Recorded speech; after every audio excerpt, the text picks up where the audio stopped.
This is an awesome time to be an astronaut. Our country has been through a lot. This is a unique moment.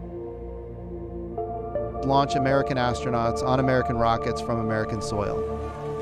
All of America can take a moment and look at our country do something stunning again.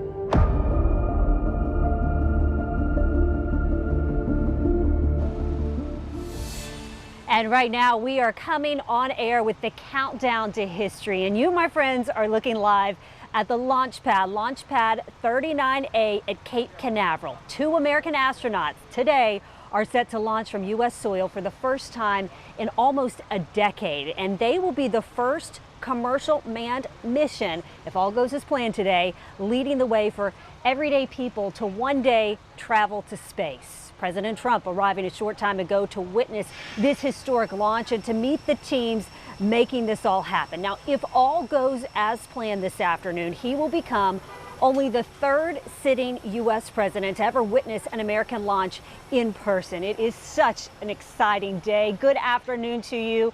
I'm Heather Crawford, live today atop a parking garage at Port Canaveral. Right over my shoulder, that is where SpaceX will be launching 2 astronauts into orbit, headed to the International Space Station. And I can tell you, it is such an exciting day here. But in true Florida fashion, it has been a weather roller coaster. We saw dark skies behind us, clear skies in front of us. But just within the past few minutes, the skies have started to clear. The sun is starting to peek out. So thunderstorms today, we've been saying it all day, have been a threat to this mission set to launch at 4:33. We have our storm experts standing by to give us the very latest on the weather conditions in Cape Canaveral coming up in just a minute. And tonight, we have team coverage for you of this historic event happening here on the Space Coast. Alex Ositis, meteorologist Steve Fundero, and Robert Bradfield all standing by covering this launch from all different angles. And so take a look at this. Just 2 hours ago, the 2 astronauts were driven in a pair of Tesla cars to the launch site. Then they got out of the cars. They just took a look up at that giant Falcon 9 rocket before hopping into the elevator, taking them to the top. Once at the top, they took some of the sights in as the other crew members made final preparations for them. And then a short time after that, they signed the wall leading into the iconic spacecraft. Then they climbed aboard as crew members are helping them get locked in. Now, this all happening about 2.5 hours prior to the launch. And liftoff, the final liftoff of Atlantis. So it has now been almost 9 years since Americans lifted off from U.S. soil on an American rocket. This was video from that last launch of Space Shuttle Atlantis back in July 2011. Ever since, the U.S. has had to pay millions of dollars to Russia to ferry U.S. astronauts to the International Space Station. So a lot led up to today. Following that space shuttle launch in 2011, 3 years later, it was September 2014, when NASA selected SpaceX and Boeing to each build a new spacecraft to carry the astronauts to the ISS. Now, in August of 2018, NASA introduced the 9 astronauts who would be lucky enough to fly on the first test flight and mission for SpaceX and for Boeing's commercial spacecraft. Then, in March of last year, the Demo 1 flight launched SpaceX's first Crew Dragon to the International Space Station. Now, this has been a long time coming for SpaceX, years in the making. So how is it all supposed to work? Well, this is video of that demonstration in March of last year, the Falcon 9 rocket launching an empty Dragon capsule to demonstrate what this mission should look like today. Now, with hundreds of workers in mission control looking on, a rocket launched into the sky. That time, though, it was at night. Stunning images of that rocket lighting up the sky. The rocket then separated from the spacecraft, which was empty, but today will hold those 2 astronauts. And as they will continue on their journey towards the International Space Station, the reusable rocket will then come back into our planet's atmosphere toward Earth once again. And if all goes as planned, about 10 minutes after the launch, the Falcon 9 rocket will come back down to Earth, eventually landing on a barge in the Atlantic Ocean about 250 miles off the coast of Florida. Now, the next day, the spacecraft containing the astronauts is expected to dock with the space station sometime around 11 o'clock tomorrow morning. That mission 14 months ago considered a huge success, leading to today's historic manned launch of this commercial spacecraft. A success they are looking to repeat today. So I want to tell you a little bit about the two astronauts, very highly skilled, trained, calm astronauts aboard the rocket right now. 49-year-old Bob Behnken and 53-year-old Doug Hurley. They've been friends for years. Both work for NASA. Both became astronauts in 2000, and they've been working closely with SpaceX for about 5 years now, training for this important mission. They both began their careers as military test pilots, and they've previously been to space each twice before. Now, they could spend this trip 1 to 3 months, I should say, on the ISS. That's still to be determined. But both say they are thrilled to be taking part in this piece of history. I expect us to have a little bit of excitement going into the mission, but also tempered with a kind of an extreme focus on being able to execute the things that are in front of us. And you know, that folks often talk about, are you afraid of the mission? Are you afraid to ride a rocket or things like that? I think in our experience, we're actually most afraid of making a mistake and kind of taking away the progress or the success of the mission from the folks that have worked so hard to make it possible. And it's taken a lot of people to make this possible today. Now, they are flying only the 5th spacecraft design ever approved by NASA as safe enough for humans. So the two astronauts preparing for the big day with a dress rehearsal at the Kennedy Space Center over the weekend. They spent the day running through simulations, wearing the state-of-the-art sleek new space suits you see right there, sitting back in similar seats that they will be in aboard this spacecraft. Now, the astronauts and crew members making sure right now that every single detail is perfect. They greeted the media while still in the spacesuits and then were transported across the port using Elon Musk Tesla cars. That, of course, because the head of SpaceX, Musk, also co-founded Tesla. Now, the men also gave a test run inside a simulated spacecraft as well to go over every detail before the launch today. The mission aimed at testing the viability of the SpaceX Crew Transportation System, and this is the final test before the system can be certified for regular commercial crew flights. So a lot is riding on this mission today. Basically, this launch could really change the way we travel into space from here on out. So could it be delayed because of Mother Nature? That's what a lot of people are wondering today. Dark clouds hovered over the launch site just about 3 hours ago. But as I mentioned, now the skies have started to clear somewhat. Let's check in now with Steve Fundero, who's been keeping us up to date on the weather forecast for this launch. Steve? Yeah, Heather, if you were out and about all day today, or if you had your eyes on the radar at all today, you would have looked at it and said, there's no way they're launching a rocket into space with the amount of thunderstorms that started developing, the showers that rolled in. We've been getting soaked on and off throughout the day, having bad hair days, all that jazz. But the good news was, being an optimist here, that the storms and showers developed earlier. So the earlier they started, the earlier they're going to depart, in which they have. We were watching that line that moved through between about 2, 3 o'clock, right? That was that line that was going to push through, move offshore. That's moved offshore. We've kind of seen it break apart. Now all we're dealt with is some cloud debris. We've got lightning down to our south. You can see that on the radar, right? But that's going to remain to our south. We've got a window just to our west, right? So that's coming our way. There's blue sky right there. There's clouds breaking up. Just behind me, you can see some of the cloud coverage breaking up, some blue sky filtering in. So precipitation not likely going to be an issue with the launch. What I see the one issue may be is the cloud coverage, right? We got a lot of cloud debris around. Could inhibit the launch, but the cloud coverage they really focus on that causes much issues are the big cumulus clouds, those big thick ones that develop. Because just like when you're flying a plane in the sky, when you fly through those thick cumulus clouds, those are the ones that cause turbulence, right? That's the cloud coverage, the clouds that are developing with all that vertical movement, a lot of air moving around. That's no good. That's no good. That doesn't, cause any good. But right now, the building cumulus are remaining to the north. What we're just left with is a bit of a window with cloud debris. So we'll see how things go. As of now, launch is still a go, and we're keeping our fingers crossed for some of this blue sky to make it our way. Yeah, we sure will. 4:33, the official time for the launch today. Now, this mission is officially known as the Demo 2, so it's the first manned flight of the Crew Dragon. It's the final major test, as I mentioned a minute ago, for SpaceX's human spaceflight system. And it has not been decided yet just how long Doug Hurley and Bob Behnken, the two astronauts, will stay on the International Space Station.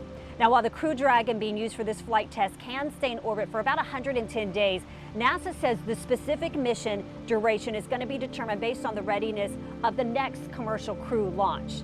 So the launch pad being used today, historic. It is the same one that sent Apollo 11 to the moon 50 years ago. The former NASA engineer you're about to meet has some special memories to share with us. He's connected to that flight and is using his knowledge to inspire the next generation of scientists. Alex Osiris is on your side with more tonight. To see the evolution of where we are and where we've been and where we are today, I mean, Frank Robinson had a decorated 30-year career at NASA. He worked on the space station redesign team, met astronauts Neil Armstrong, first man to walk on the moon, and Guy Bluford, space shuttle mission specialist and first African-American in space. Robinson's focus on safety and science presented a new opportunity after retirement, now working with the next generation, teaching through STEM to Hub. We try to make science, technology, engineering, math, and medicine fun for the kids. One of the groups he works with, Girl Scouts of Gateway Council, which is how we met May Trog and Melanie Wondrasek.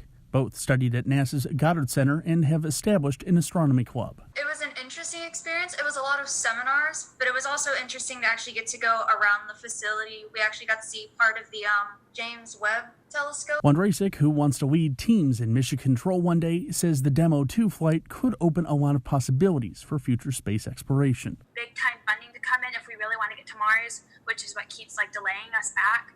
And so I really want to see all the private companies start to work together with NASA. Reporting, Alex Osiris, First Coast News, on your side.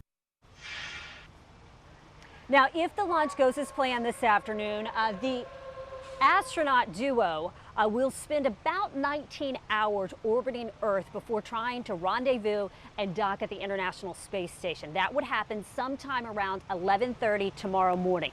Now, this mission is the culmination of 6 years of work on this new spacecraft. NASA officials say that they want to help expand the economy in low Earth orbit, paving the way for other customers of commercial space exploration. This is a unique opportunity to bring all of America together in one moment in time and say, look at how bright the future is. That's what this launch is all about. And yes, in the midst of the coronavirus pandemic, we've taken extraordinary measures to keep our people safe.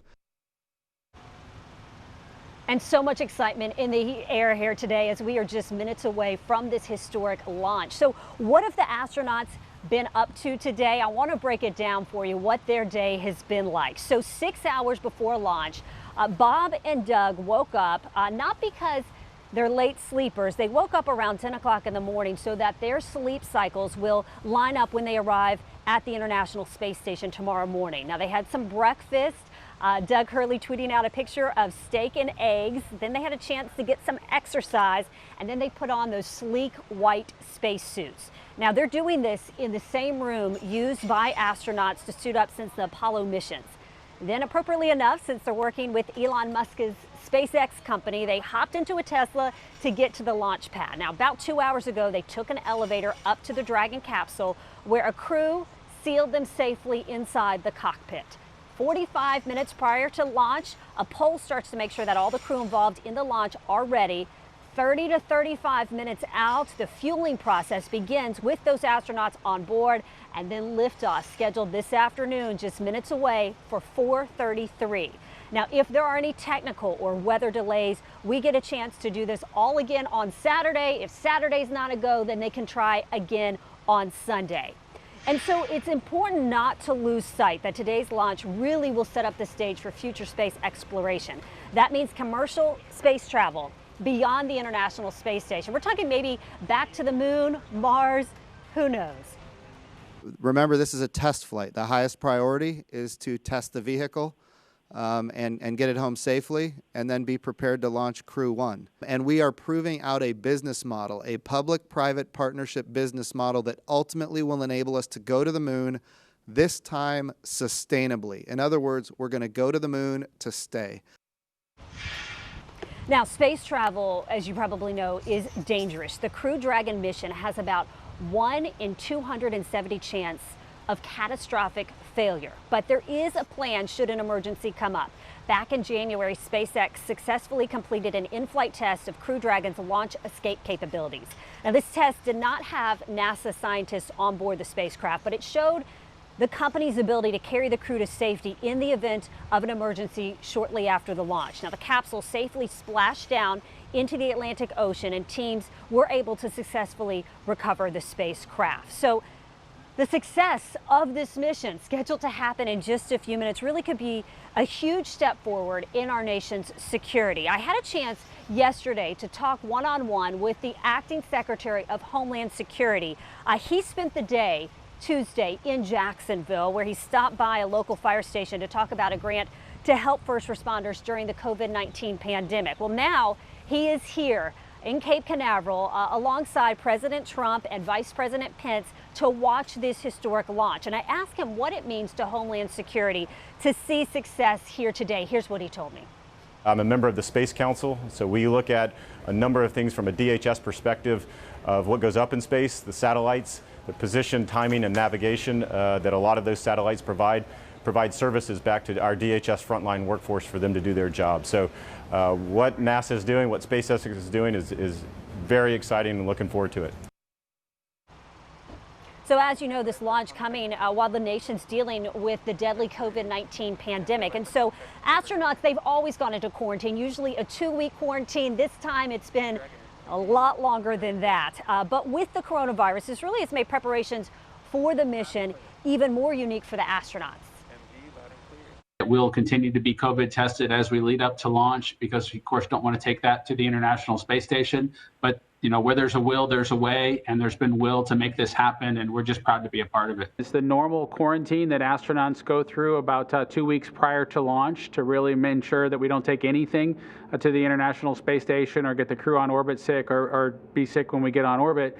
We've had to kind of stretch out and kind of begin closer to 10 weeks prior, frankly, which has been a little bit of a difference, but it's actually been kind of nice that all of our families were kind of going through that same experience, and so we're kind of all on the same page in terms of how to operate it. And both those astronauts are married to astronauts, and they each have one son. One is 6 years old, the other 10 years old. So they're going to be watching their daddies launch into space, hopefully in just a few minutes. Now, this historic launch really will change space exploration going forward. And Alex Osiris is joining me now. And Alex, you had a chance to talk to the director of the Kennedy Space Center. What did he tell you?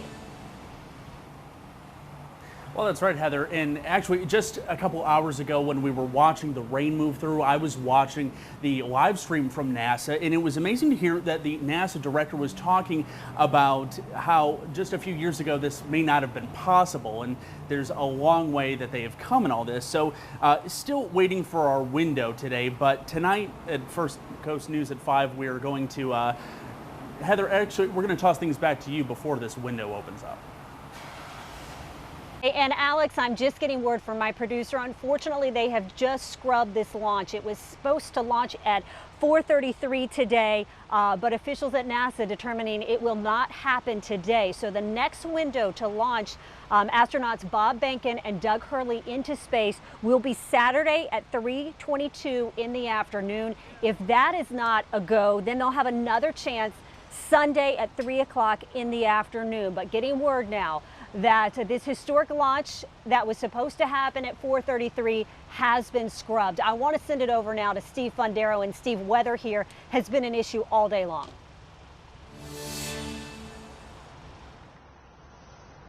Yeah, all day long. We've been watching the showers on and off. You know, the two primary concerns when it came to weather with this launch was precipitation in the area during the launch and cloud coverage during the air in the launch. Precipitation was good. We had that window, the shut offshore. We're pretty.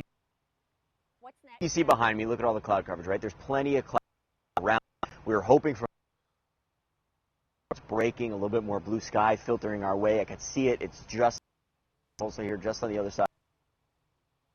Building cumulus in the area as well. Those are the main threat when it comes to cloud coverage in this type of launch, because that's all that vertical movement in the air. That's all the air moving around, and that creates a lot of turbulence. So, of course, weather was very iffy all day long. Heather, it was just one of those things where, like we talked about earlier this afternoon, we got to watch the radar all day, and it would come to the last minute to decide whether it would be a go or not. That's right. Safety, of course, the top priority. So unfortunately, the historic launch scheduled for 4:33 today has been scrubbed. What does that mean? It means that this historic launch is now scheduled for Saturday at 3:22 in the afternoon. If it is not a go on Saturday, they'll have one more shot on Sunday. But we will have more live team coverage from here at Cape Canaveral, where this rocket launch has just been scrubbed. All of that coming to you starting at 5 o'clock on First Coast News. For now, though, we will return you to regular programming.